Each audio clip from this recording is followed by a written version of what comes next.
नीतू और अनु दोनों ही देवरानी और जेठानी थी। नीतू नौकरी करती थी और अनु घर संभालती थी।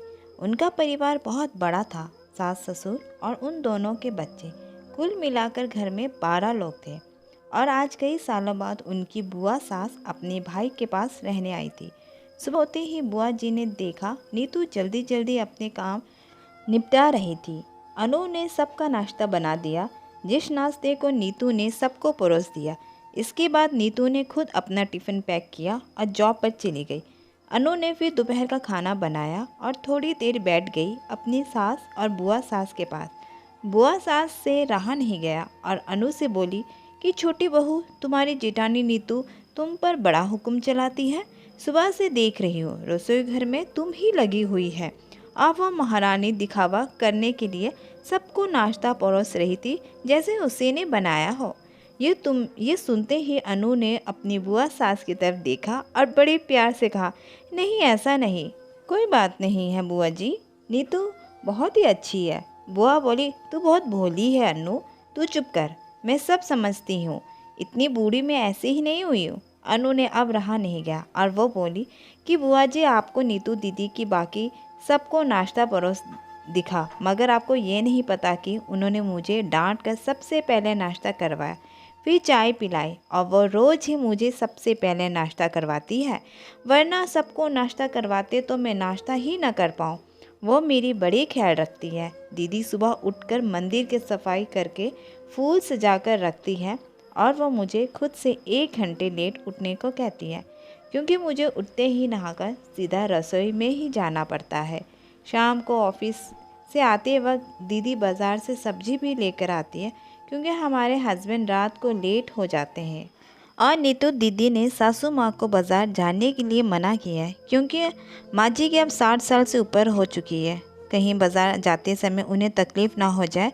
वैसे भी उन्हें घुटनों की परेशानी है और जब माँ जी को घूमने का मन होता है तो नीतू दीदी छुट्टी लेकर खुद उनको घुमाने लेकर जाती है। और हाँ बुआ जी, नीतू दीदी रोज़ शाम को आकर खाना बनाने में मेरी खूब मदद करती है, चाहे वह कितनी भी थकी क्यों हो। वो मेरी जेठानी ज़रूर है, मगर वो मुझे अपनी छोटी बहन ही मानती है और मैं उन्हें अपनी बड़ी बहन मानती हूँ। यह सब सुनते ही बुआ चुप हो गई। शायद उसकी चुगली अनु के आगे फेल हो चुकी थी। शाम को नीतू सब्जी की थैली अनु को पकड़ाते हुए बोली कि अनु, सब्जियों के साथ वाले थैले में तुम्हारी फेवरेट लेखक की किताब भी लाई हूँ। ये सुनकर अनु खुश हो गई और बोली, थैंक्स दीदी। अनु सब्जी की थैली किचन में रखी और किताब रखने अपने कमरे में चली गई। तभी बुआ जी ने नीतू को आवाज़ दी, बड़ी बहू ज़रा यहाँ आना। नीतू बोली, जी बुआ जी। तभी बुआ बोली कि तू इतनी मेहनत करके कमाती है और ऐसे ही फालतू किताबें खरीद कर पैसों की बर्बादी कर रही हो, वो भी अपनी देवरानी के लिए। वो तो वैसे भी घर में करती ही क्या है, तुम दिन भर मेहनत करती हो और वो घर पर आराम करती है।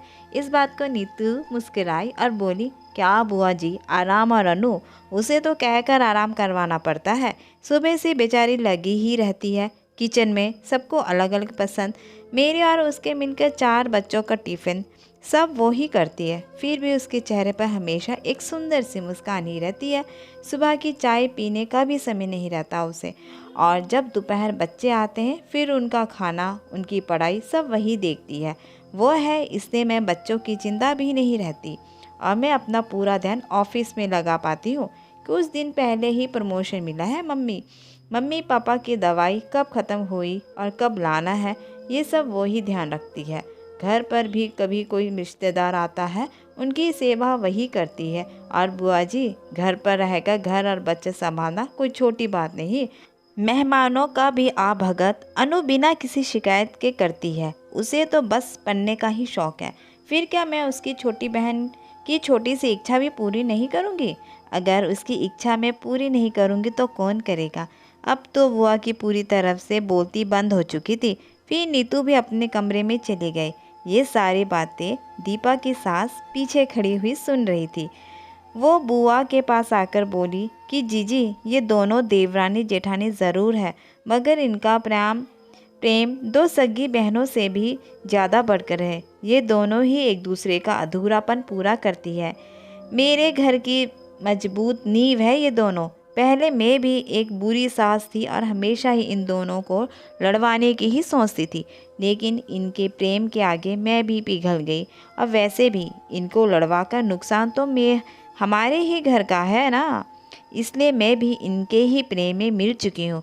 लेकिन ये बात नीतू और अनु की बुआ सास को समझ नहीं आई और वो मुंह घुमाकर अपने कमरे में चली गई, क्योंकि वो तो इनको लड़वाने ही आई थी।